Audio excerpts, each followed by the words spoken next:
E eu, há um tempo atrás, tinha pedido muito a Deus, numa pregação do pastor Bonito, né? Ele falou assim, quando você ora, fala, Senhor, eis-me aqui, faz a vontade do Senhor. E eu falei assim, Senhor, eis-me aqui. Eita. E hoje eu estou fazendo eis-me aqui do Senhor, com medo, e vamos com medo mesmo, porque Deus não nos dá espírito do medo. Então, assim, se até aqui Ele me fez chegar, até aqui Ele vai me guiar e me dar coragem. Eu vou ler lá em 1 Reis 21. Glória a Deus. E sucedeu depois destas coisas, tendo Nabote, os israelitas, uma vinha que em Israel estava junto ao palácio de Acabe, rei de Samaria. Que Acabe falou a Nabote, dizendo: dá-me a tua vinha, para que me sirva de horta, pois essa vinha ao pé da minha casa, e te darei por ela outra vinha melhor do que ela. Ou se parecer bem aos teus olhos, dar-te-ei a sua valia em dinheiro. Porém Nabote disse a Acabe: guarda-me, ó Senhor, de que eu te dê a herança de meus pais. Então Acabe veio desgostoso e indignado à sua casa, por causa da palavra que Nabote, os israelitas, lhe falara, dizendo: não te darei a herança de meus pais. E deitou-se na sua cama, e voltou o rosto, e não comeu pão. Porém vindo a ele Jezabel, sua mulher, lhe disse: que há que está tão desgostoso o teu espírito, e não comes pão? E ele lhe disse: porque falei a Nabote os israelita, e lhe disse: dá-me a tua vinha por dinheiro, ou se te apraz, te darei outra vinha em seu lugar. Porém ele disse: não te darei a minha vinha. Então Jezabel, sua mulher, lhe disse: governas tu agora no reino de Israel? Levanta-te, come o pão e alegra-se o teu coração. Eu te darei a vinha de Nabote, os israelitas. Amém. Glória a Deus. E o tempo que eu fiquei assim, a pastora me falou isso há um tempinho atrás, quase um mês. E eu fiquei assim, Senhor, o que eu vou falar, Senhor? O que eu vou falar, Senhor? O que eu vou falar, Senhor? O que eu vou falar? E não vinha nada. E o que vinha, não saía nada. Toda palavra que vinha, não saía nada. Toda palavra que vinha, não saía nada. E um dia eu estava louvando esse corinho no banheiro. E ali Deus começou a falar comigo e foi tipo assim. Eu falei, nossa, Senhor, eu não entendi ainda. E aí Deus falou assim, um dia você falou para mim assim: por que fulano quer algo que é meu, achando que é bom se não é bom? As pessoas olham e falam assim, mas a vida é perfeita, ela tem tudo do melhor. A casa é perfeita, ela tem tudo perfeito, não é perfeito. Nada é perfeito. É tudo muito doloroso, é tudo num propósito, é tudo sofrido, porque com Deus é assim, é tudo com dificuldade. E aí eu falei assim, Senhor, mas ainda não entendi. E ele falou assim, eu não te disse um dia que eu ia te usar através da sua vida para que outras pessoas pudessem ser abençoadas? E aí eu fiquei pensando, eu falei assim, Senhor, mas ainda não sai nada, Jesus. E aí eu fui orando.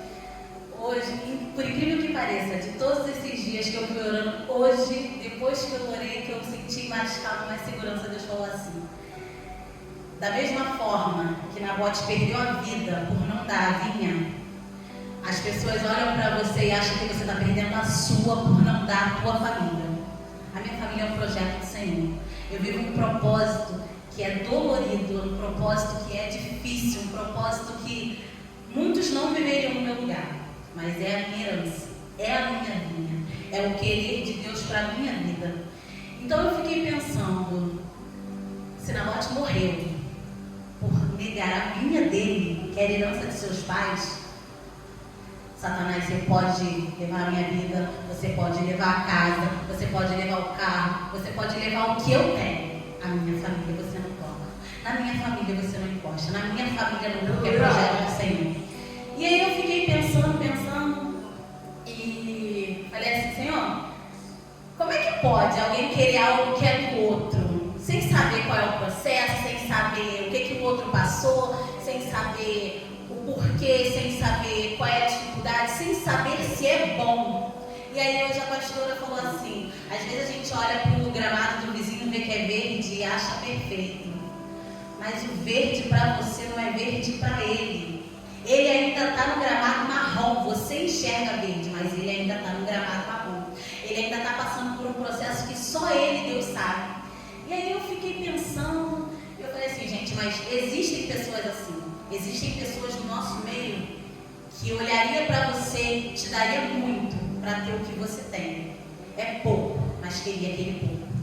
É quase nada perto dos olhos de muito, mas daria tudo pelo aquele quase nada. Porque o quase nada é valiosíssimo para Deus. O quase nada é tudo para Deus.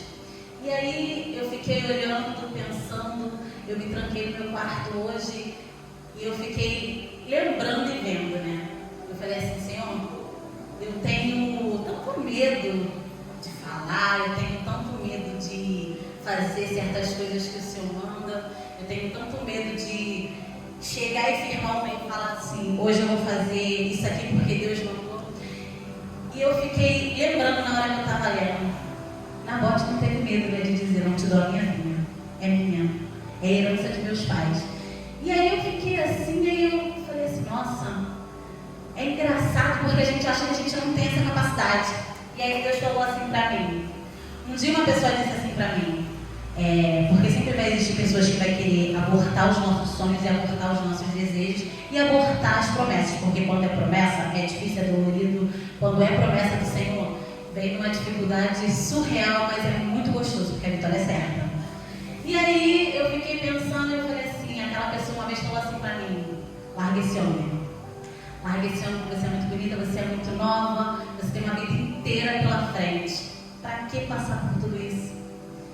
E aí eu parei, pensei, aí Deus começou a falar comigo e eu falei assim, porque é promessa. É difícil porque é promessa. É difícil porque é Deus cumprindo na minha vida tudo que Ele me prometeu. É difícil porque quando Deus falou para mim que Ele ia fazer assim, não seria tão fácil. É difícil porque quando o diabo sabe que aquilo ali está chegando muito próximo a você, ele vai querer sabotar, ele vai colocar pessoas para dizer para você assim, me dá, ele vai botar pessoas na sua vida para falar assim, para agora porque você não consegue, ele vai colocar pessoas na sua frente para dizer assim, olha, não é o momento, olha, para porque você está cansado, olha, não continua, não prossiga, porque você não vai ser feliz. Mas aí Deus vem com todo aquele jeitinho, com todo aquele amor, com toda aquela mansidão e fala assim, se até aqui eu te coloquei, é porque eu te quero lá na frente. Se até aqui eu te coloquei, é porque ainda tem muita coisa pela frente. E para viver o sobrenatural, eu aprendi que a gente precisa fazer a vontade do Senhor. Para viver o sobrenatural, eu aprendi que a gente vai passar pelo vale dos ossos secos e vai passar cantando, sorrindo. Porque se Deus disse que no mundo tereis aflição, mas tem de bom ânimo, é porque nós precisamos ter bom ânimo. Se Ele venceu o mundo, porque embora Ele sendo filho do Salvador, filho do Cristo, Ele veio numa forma humana, Ele veio como carne. Ele sofreu, Ele chorou, Ele sentiu dor. Então, se Ele suportou tudo aquilo, quem somos nós para reclamar de processos pequenos, terrenos, processos mínimos, perto da vitória que Deus tem para a nossa vida? E, por incrível que pareça, naquele momento, com tudo aquilo, aí eu falei assim, Senhor, e o que vem de melhor? Ele falou assim, tu ainda me pergunta, você vai ter vida eterna. E aí eu falei assim, pois é, às vezes a gente acha que o melhor é a bênção que vai vir, não é. É o que a gente está esperando no final, é o que a gente sabe que vai ter depois, é o que a gente sabe como é que vai ser lá na frente, porque a gente vai ter uma vida eterna com o Pai, a gente vai ter uma vida sem sofrimento, a gente vai ter uma vida maravilhosa, a gente vai ter uma vida de vitória, a gente vai poder cantar do lado do nosso Senhor.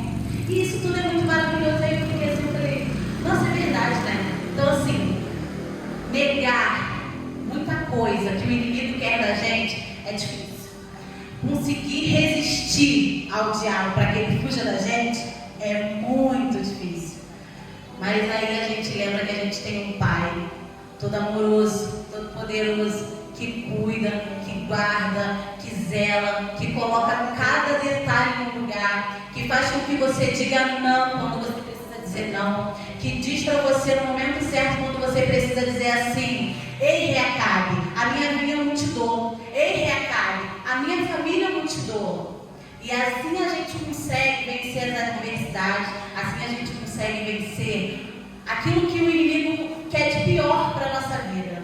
E eu agradeço muito a Deus por até aqui Ele ter me sustentado, por até aqui Ele ter me dado força, me dado coragem, eu ouvi, eu não me lembro onde foi uma pregação, e aquilo ficou um pouquinho em mim, por mais que a gente já ouviu em vários lugares, mas naquele momento aquela pregação foi muito importante.